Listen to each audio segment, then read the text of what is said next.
Hello दोस्तों, आज की कहानी है अय्याज जिस्म का भाग 59। खाली घर जवान प्रेमियों को तुरंत रोमांटिक मूड में ले आता है। वनिता इनकार करते हुए भी अभय के प्यार और रोमांस को एक्सेप्ट करते हुए वही सोफे पर बैठी हुई थी। खाली घर का फायदा उठाकर दोनों सोफे पर बैठे हुए एक दूसरे को गले लगकर प्यार करने लगते हैं, किसिंग और लिपसिंग करने लगते हैं। अचानक अभय अपना हाथ वनिता के ब्रेस्ट पर रख देता है और वह कुछ सेकंड तक अपने हाथों को बिना कुछ किए वहीं रोके रखता है। वनिता सिहर जाती है, उसके तन बदन की तंत्रिकाएं झन्ना जाती हैं। अभय जैसे अपना हाथ हटाने की कोशिश करता है, वनिता अभय का हाथ पकड़कर हटाने के बजाय वहीं रोककर अपने हाथ से दबाव बनाने लगती है। ऐसा करने से अभय के शरीर में करंट दौड़ जाता है, उसका शरीर उत्तेजना से भर जाता है। यह अभय के साथ पहली बार हो रहा था, इसके पहले वनिता ने ऐसा नहीं किया था। इसके पूर्व गले लगाकर किस करने के दौरान अभय का हाथ कई बार वनिता के वक्षस्थल को छूते हुए गुजरे थे, टच भी हुए थे, पर वनिता उसे नॉर्मल ही लेती आ रही थी। पर आज उसके हाथ को ब्रेस्ट के ऊपर ही रोके रखना अभय को एक तरह से वनिता की स्वीकारती लगती है, यानी कि उसे भी अच्छा लग रहा है। हिम्मत और उत्तेजना के कारण अभय थोड़ा और आगे बढ़ता हुआ अपने हाथों का कमाल दिखाने लगता है। अभय का दूसरा हाथ जो वनिता की गर्दन पर था, गर्दन से हटाकर उस हाथ का उपयोग भी वनिता की कमर पर करने लगता है। कुछ देर इसी तरह एक दूसरे को सहलाते, किसिंग और लिपसिंग करते रहने के बाद अभय वनिता को बेडरूम में लेकर आ जाता है। संडे को नीता घर नोट्स के बहाने आने के पीछे अभय को देखना और बात करना था। केवल नोट्स ही लेना होता तो वनिता कल कॉलेज में से नीता से ले सकती थी। न जाने क्यों आज वनिता पर वासना का भूत सवार था। वह एक ऐसे नागिन की तरह हो गई थी जो किसी सपेरे की बीन की धुन पर नाचने लगती है। वनिता भी उसी तरह अभय से लिपटी हुई बेडरूम में आ जाती है। जवानी का जोश दोनों में ही था। अभय और वनिता के लिए सेक्स का प्रैक्टिकल एक्सपीरियंस फर्स्ट टाइम करना था। कॉलेज के युवक थे, क्या करते हैं कैसे करते हैं जानकारी तो थी, दोनों के दिलों की धड़कनें बढ़ी हुई थी। अभय वनिता को अपने एलिंग में भरकर हिम्मत कर एक हाथ से कपड़े खोल देता है। ऐसे करने से वनिता के बदन के सारे रोए खड़े हो जाते हैं। उसी तरह खड़े खड़े अभय उससे लिपटे हुए अपने बदन के साथ कसकर दबोच लेता है और दोनों बिस्तर पर गिर पड़ते हैं। अभय उसके ऊपर समांतर लेटकर उसके सूट के ऊपर से ही अंगों को चालाने और छेड़ने लगता है। साथ में दोनों लिपसिंग भी कर रहे थे।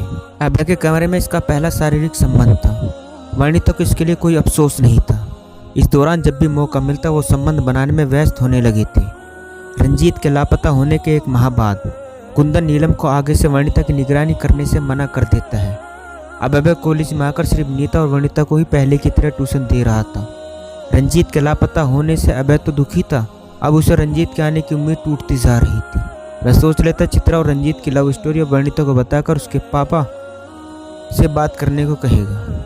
वर्तमान में इधर भरूच के मिशनरी हॉस्पिटल में 2 घंटे बाद डॉक्टर पूरी तरह से रंजीत को चेक करके उसकी नाक में लगे ऑक्सीजन मास्क को निकाल देते हैं, क्योंकि रंजीत पूरी तरह से कोमा से बाहर आ चुका था और उसका दिमाग 100% काम कर रहा था।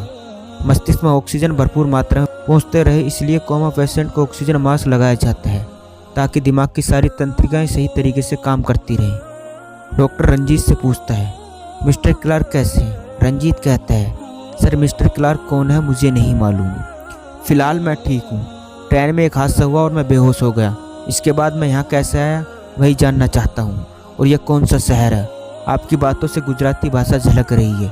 डॉक्टर कहता है, आप भरूच के मिशनरी हॉस्पिटल में एडमिट हैं, आपके डैडी माइकल बाहर बैठे हुए हैं।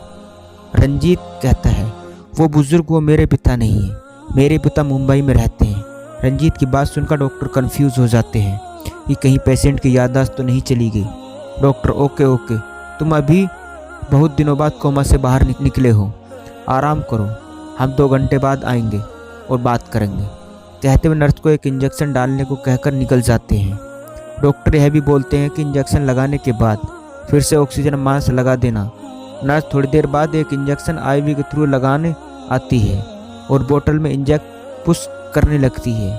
उसी समय रंजीत नर्स से कहता है, सिस्टर मेरी बात पर यकीन करो, मैं मुंबई का हूँ, माइकल मेरे पिता नहीं है, आप मुझे अपना मोबाइल दीजिए, सिर्फ एक फ़ोन। कहते हुए रंजीत की आंखें बंद हो जाती है, उसे नींद आ जाती है। डॉक्टर कमरे से निकलकर बाहर बैठे माइकल को अपने साथ आने को कहते हैं। पूछताछ के लिए इधर मुंबई में आज ही के दिन 2 घंटे बाद स्वाति यामिनी को रंजीत के पापा से बात करने के लिए उसे सहमत करवा लिया था, पर यामिनी रंजीत के पिता से बात करने के लिए दोनों दिन टालती जा रही थी। लेकिन यामिनी आज तय करके लंच के बाद ऑफिस में रंजीत के पापा के आने के बाद संध्या से इजाज़त लेकर चैम्बर में आ जाती है। चिंता के कारण रंजीत के पिता का चेहरा मुरझा चुका था। उसका हेल्थ भी पहले जैसा नहीं था, थोड़ा डल दिखाई दे रहा था। यामिनी को आते देख रंजीत के पिता कहते हैं, अरे यामिनी आओ, मैं तुम्हें ही याद कर रहा था। जानती हो हमारी कंपनी के पीछे हाथ धोकर पड़ने वाली कौन थी? क्या होगा आगे जानने के लिए कहानी का अगला भाग जरूर देखें। दोस्तों ये था याज़ जिस्म का भाग 59। दोस्तों कहानी अच्छी लगी हो तो चैनल को सब्सक्राइब करना ना भूलें।